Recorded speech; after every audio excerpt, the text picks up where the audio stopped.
Hello साथियों, जय हिंद, नमस्कार। आज है 28 सितंबर 2024। आज के जो भी मोस्ट इम्पॉर्टेंट करंट अफेयर बनेंगे वो इस वीडियो में डिस्कस करेंगे और लास्ट में एक प्रश्न भी पूछेंगे, उसका आंसर आप लोगों को कमेंट बॉक्स में बताना होगा क्या होगा। ठीक है, तो चलते हैं पहले प्रश्न पर। प्रश्न पहला है जैसे हाल ही में विश्व पर्यटन दिवस कब मनाया गया है? तो ये मनाया गया है 27 सितंबर को। ऑप्शन बी राइट आंसर होगा इसका, 27 सितंबर।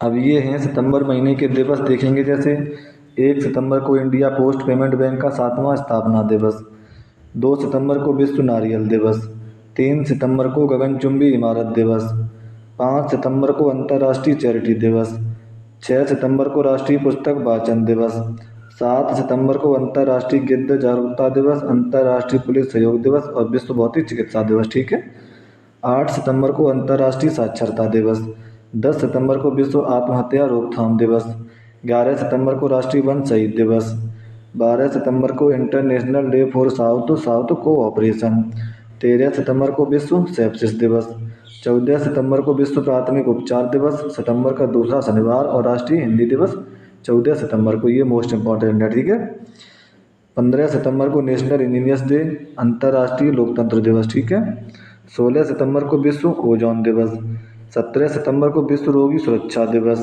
18 सितंबर को विश्व बांस दिवस, 20 सितंबर को विश्व सफाई दिवस, 21 सितंबर को विश्व अल्जाइमर दिवस, अंतर्राष्ट्रीय शांति दिवस। और ये प्रश्न यूपी पुलिस में पूछा गया है अभी। ठीक है, हाल ही में। 22 सितंबर को विश्व गेंडा दिवस, 23 सितंबर को अंतर्राष्ट्रीय सांकेतिक भाषा दिवस, 24 सितंबर को विश्व बॉलीवुड दिवस, 25 सितंबर को विश्व फार्मासिस्ट दिवस, 26 सितंबर को विश्व गर्भ निरोधक दिवस, परमाणु हथियारों के पूर्ण उन्मूलन के लिए अंतर्राष्ट्रीय दिवस, विश्व पर्यावरण स्वास्थ्य दिवस और CSIR का 83वां स्थापना दिवस मनाया गया। ठीक है, 26 सितंबर को। नेक्स्ट प्रश्न है हाल ही में आईफा अवार्ड 2024 का आयोजन कहाँ किया जा रहा है?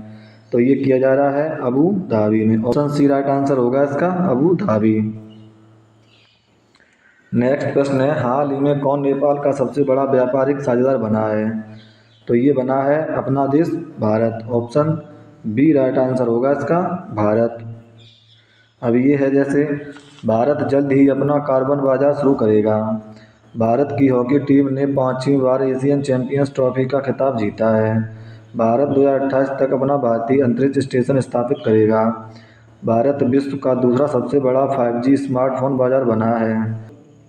भारत दुनिया में सबसे बड़ा प्लास्टिक प्रदूषक बनकर उभरा है। भारत वैश्विक साइबर सुरक्षा सूचकांक में टियर 1 पर पहुंच गया। भारत ने ऑपरेशन सद्भाव शुरू किया है। IGI दिल्ली एयरपोर्ट ने शुद्ध शून्य कार्बन उत्सर्जन का दर्जा हासिल किया है। ठीक है, नेक्स्ट प्रश्न है हाल ही में भारत म्यांमार संयुक्त व्यापार संधि की 8वीं बैठक कहाँ आयोजित की गई है? तो ये की गई है नई दिल्ली में। ऑप्शन सी राइट आंसर होगा इसका, नई दिल्ली। अब ये है जैसे म्यांमार, आप लोग यहाँ देख सकते हैं। ठीक है, म्यांमार की कैपिटल होगी नाइपिडो, करेंसी होगी म्यांमार क्यात और प्रेसिडेंट है मिन आंग हाइंग। ठीक है, अब ये है जैसे बिम्स्टेक सुरक्षा प्रमुखों की बैठक म्यांमार में हुई है। दुनिया का सबसे बड़ा अफीम उत्पादक म्यांमार बना है। चक्रवात माइकोंग बंगाल की खाड़ी से टकराया, इसका नाम म्यांमार ने रखा है। चक्रवात से प्रभावित म्यांमार के लिए भारत ने ऑपरेशन करुणा शुरू किया है। ठीक है, नेक्स्ट प्रश्न है हाल ही में ग्लोबल एयरोस्पेस समिट का शुभारंभ हुआ है। तो ये हुआ है अबू धाबी में। ऑप्शन बी राइट आंसर होगा इसका, अबू धाबी। प्रश्न है हाल ही में कौन विश्व दूरसंचार मानकीकरण सभा की मेजबानी करेगा? तो ये करेगा अपना देश Bharat. Option C right answer होगा इसका, भारत। नेक्स्ट प्रश्न है हाल ही में किसने एशियाई सर्वोच्च लेखा परीक्षा संस्थानों के संगठन की अध्यक्षता संभाली है? तो ये संभाली है गिरीश चंद्र मुर्मू ने। ऑप्शन बी राइट आंसर होगा इसका, गिरीश चंद्र मुर्मू। अब ये है जैसे US की राष्ट्रीय क्रिकेट लीग का आयुक्त हरुण लोरगट को बनाया गया। माधव ने एरोनॉटिकल डेवलपमेंट एजेंसी के DG का पदभार संभाला है। KBS मडियन ने फेडरल बैंक के CEO का पदभार संभाला है। इब्राहिम शेख डियोंग को जलवायु कोष का निदेशक नियुक्त किया गया। आलोक रंजन को NCRB का निदेशक नियुक्त किया गया। कलकेश सिंह देव को NRAI का अध्यक्ष चुना गया। अमरप्रीत सिंह को अगले वायुसेना प्रमुख के रूप में नियुक्त किया गया। और ये लास्ट है, जैसे केंद्र सरकार ने जस्टिस तासीर अवस्थान को जम्मू कश्मीर और लद्दाख उच्च न्यायालय का मुख्य न्यायाधीश नियुक्त किया है। ठीक है। नेक्स्ट प्रश्न है, हाल ही में किस राज्य सरकार ने किसानों और उद्यमियों को समर्थन देने के लिए बानाकाही योजना शुरू की है? तो ये की है मिजोरम ने। ऑप्शन सी राइट आंसर होगा इसका, मिजोरम। अभी ये है मिजोरम, आप लोग यहाँ मैप में देख सकते हैं।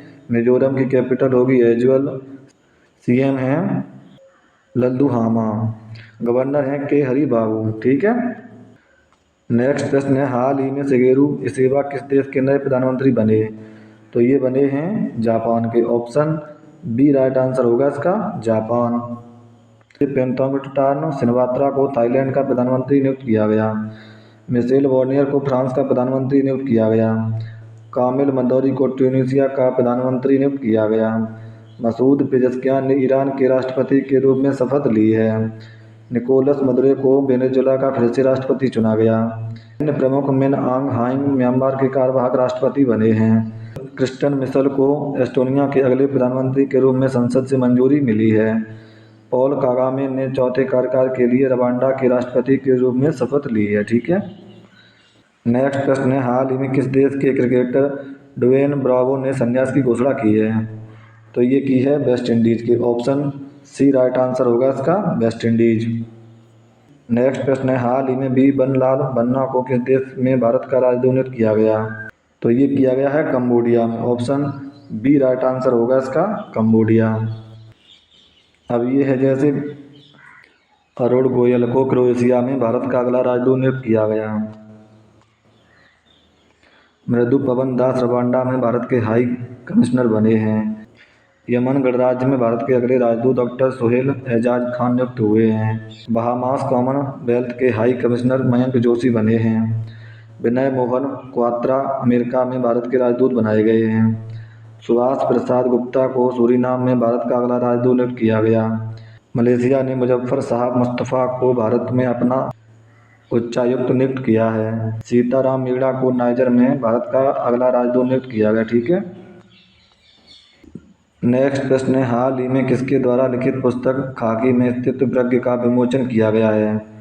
तो ये किया गया है अनिल रतूड़ी के द्वारा लिखी गई है ये। ठीक है। ऑप्शन ए राइट आंसर होगा इसका, अनिल रतूड़ी। नेक्स्ट प्रश्न है, हाल ही में किस देश के क्रिकेटर साकिब अल हसन ने संन्यास की घोषणा की है? तो ये हैं बांग्लादेश के। ऑप्शन बी राइट आंसर होगा इसका, बांग्लादेश। अब ये है बांग्लादेश, मैप में आप लोग यहाँ देख सकते हैं। बांग्लादेश की कैपिटल होगी ढाका, करेंसी होगी बांग्लादेशी टका और प्राइम मिनिस्टर हैं मोहम्मद यूनुस। ठीक है। अब ये है, जैसे बांग्लादेश से संबंधित, जैसे सैयद रफ़ात अहमद ने बांग्लादेश के 25वें मुख्य न्यायाधीश के रूप में शपथ ली है। संयुक्त राष्ट्र का मानवाधिकार दल बांग्लादेश में मानवाधिकार हनन की जाँच करेगा। बांग्लादेश की अंतरिम सरकार का प्रमुख मोहम्मद यूनुस को नियुक्त किया गया। भारत को बांग्लादेश के मोंगला पोर्ट टर्मिनल के लिए परिचालन अधिकार प्राप्त हुआ है। भारत ने बांग्लादेश में अपना नया वाणिज्य दूतावास खोलने की घोषणा की है। भारत बांग्लादेश के नागरिकों के लिए ई-मेडिकल वीज़ा शुरू करेगा। लेफ्टिनेंट जनरल बाकर उज जमान बांग्लादेश के नए सेना प्रमुख नियुक्त हुए हैं। बांग्लादेश की प्रधानमंत्री ने मुस्लिम देशों के लिए साझा मुद्रा की वकालत की है। बांग्लादेश में 2 दिवसीय नजरुल उत्सव शुरू हुआ है। ठीक है। नेक्स्ट प्रश्न है, हाल ही में युवाओं के लिए रोजगार के अवसर पैदा करने के लिए श्रम मंत्रालय ने किसके साथ साझेदारी की है? तो ये की है अमेजन के साथ। ऑप्शन सी राइट आंसर होगा इसका, अमेजन। नेक्स्ट प्रश्न है, हाल ही में किसने नए शक्तिशाली आत्मघाती ड्रोन शहीद 136B का अनावरण किया है? तो ये किया है ईरान ने। राइट आंसर होगा इसका, ऑप्शन बी, ईरान। अब ये है ईरान, आप लोग मैप में यहाँ देख सकते हैं। ईरान की कैपिटल होगी तेहरान, करेंसी होगी ईरानियन रियाल और प्रेसिडेंट है मसूद पेजेस्कियान। ठीक है। अब ये है, जैसे ईरान से संबंधित मिसाइल प्रौद्योगिकी पर पश्चिमी चिंताओं के बीच ईरान के द्वारा चामरान फर्स्ट उपग्रह लॉन्च किया गया। ईरान में फ़ातिमा मुजरानी को पहली महिला सरकारी प्रवक्ता के रूप में नियुक्त किया गया। ईरान द्वारा तलाही और नासिर क्रूज मिसाइलों का अनावरण किया गया। ईरान ने 33 देशों के नागरिकों के लिए वीज़ा आवश्यकताओं को समाप्त कर दिया है। ईरान ने नूर 3 उपग्रह को कक्षा में प्रक्षेपित किया है। ईरान ने मुहाजिर 10 ड्रोन का उद्घाटन किया है। ईरान शंघाई सहयोग संगठन SCO का नया स्थायी सदस्य बना है। ईरान ने दूसरे सैन्य उपग्रह नूर 2 का सफल परीक्षण किया है। ठीक है, अब ये है लास्ट वीडियो के प्रश्न का आंसर। जैसे प्रश्न है, हाल ही में भारत के पूर्वोत्तर में किस राज्य ने उग्रवाद मुक्त होने की घोषणा की है? ये की है मणिपुर ने। ऑप्शन सी राइट आंसर था इसका, मणिपुर। अब ये है आज के लिए आपका प्रश्न। जैसे प्रश्न है, हाल ही में कहाँ भारत का पहला कागज रहित चुनाव आयोजित किया गया है? तो इसका आंसर आप लोगों को कमेंट बॉक्स में बताना होगा क्या होगा। ठीक है, और अगर वीडियो पसंद आए तो वीडियो को लाइक करें, चैनल को सब्सक्राइब नहीं किया है तो वो भी कर लें, जिससे हमारी आने वाली वीडियो का नोटिफिकेशन आपके पास समय से पहुंच जाया करे। क्योंकि हम एक करंट अफेयर से संबंधित वीडियो डेली लाते हैं जो किसी भी परीक्षा में कारगर साबित होगी। ठीक है, तो मिलते हैं अगली वीडियो में, तब तक के लिए जय हिंद जय भारत।